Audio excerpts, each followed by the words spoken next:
Premier Sports TV here, and I just wanted to talk about the weigh-in results for the Jermall Charlo Sergey Derevyanchenko fight, and also my prediction for the fight.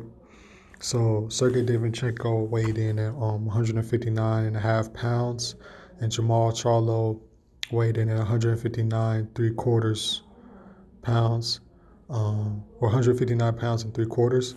So but when you see those weigh-ins, Jermall Charlo is actually considerably bigger. When they did the face-off, um, Jermall Charlo looked like he was a taller fighter and actually the more bigger fighter and more physically imposing.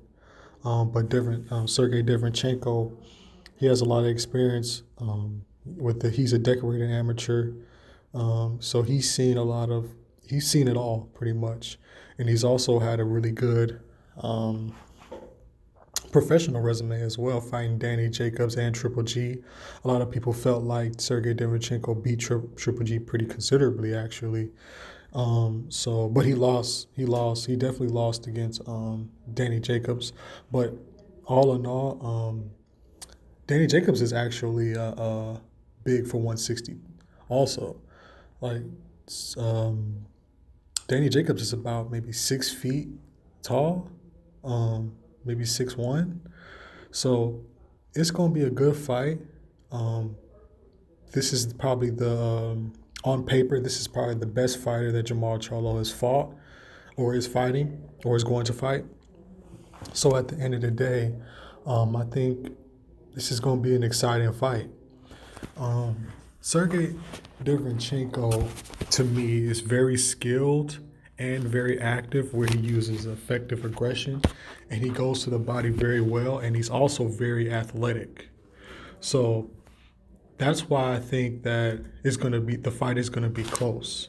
A lot of people are saying that Jermall Charlo is going to knock out um, Sergey, but I don't necessarily think so. I think the fight is going to be extremely close. It might even go to a majority decision.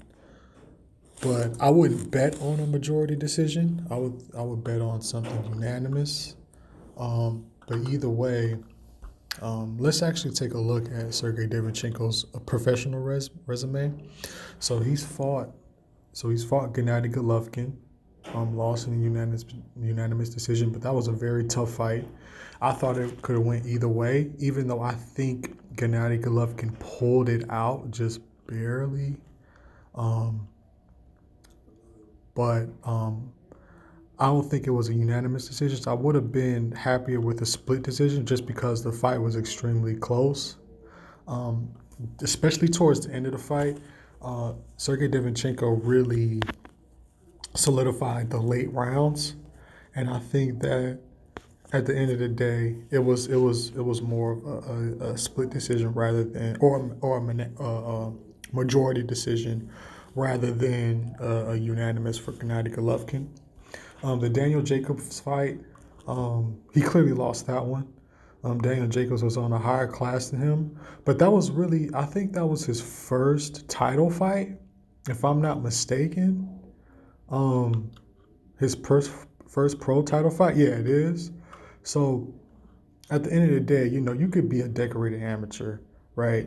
But when you fight against a guy in Daniel Jacobs who has an extensive pro career, so when he fought, so Danny Jacobs, before he fought Sergey Derevyanchenko, he fought Luis Arias, Gennady Golovkin, Peter Quillen, Sergio Moria, Caleb Truax. So he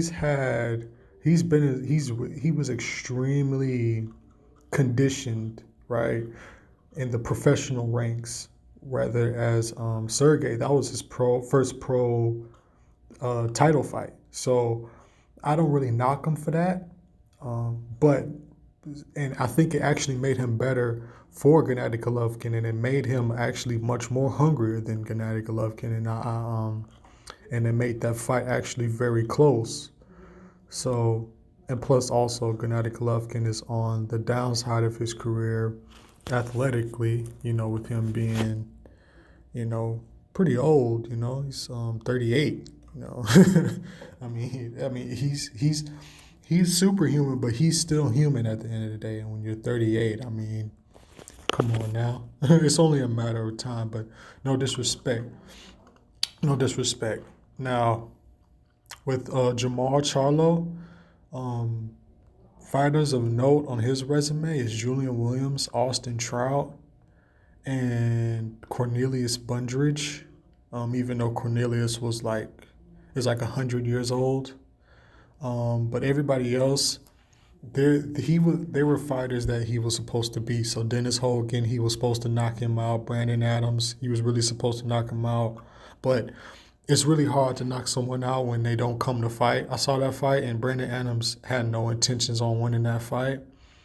He was supposed to knock out Hugo Centeno Jr., but I give him mad props for the Julian Williams fight. They were both of them were undefeated, uh, and really both in their primes, and that was a highly anticipated fight that I was looking forward to. And Jermall Charlo showed that he was the real deal by knocking Julian Williams out in emphatic fashion, and he did his thing.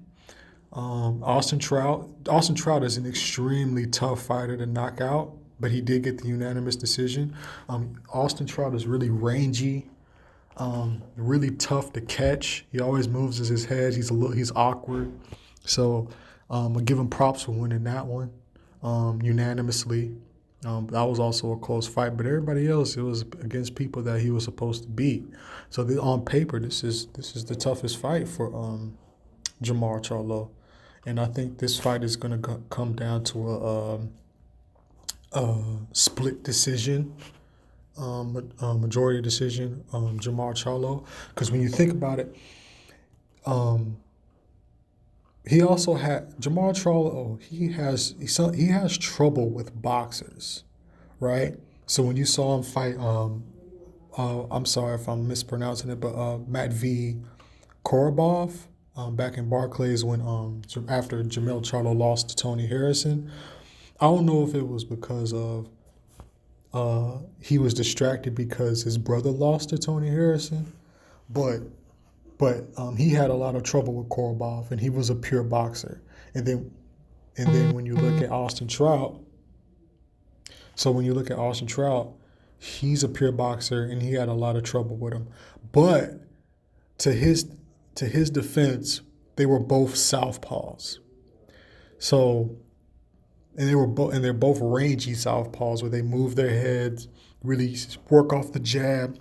So it might just be a southpaw thing. So I want to give him the benefit of the doubt. But also, Derevyanchenko is on a completely different level than Austin Trout and Korobov. So that's another factor that I'm looking into.